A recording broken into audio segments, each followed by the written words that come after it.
Dadku waxa ay dhahaan jacaylku sabab la'aan ayuu qalbigaaga ku beermaa.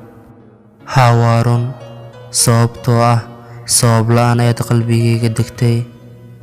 Waayo aad baan ugu farxay markaad ku soo biirtay noloshayda. Waxaan dareemay in aad tahay qofka aan dunidan ka raadinayay muddo badan. Waxaad i bartay dhadhanka ay leedahay nolosha. Waxaad i siisay farxad aan la qiyaasi karin. Waxaad dhammaystirtay riyadaydii qabyada ahayd. Sow ma ogid in aad tahay dhammaystirkii noloshayda, aragtidii indhahayga, dareenkii wadnahayga. Runtii waxaad tahay ruux aan doortay aniga, dareenkayga iyo qalbigayga uu raacay.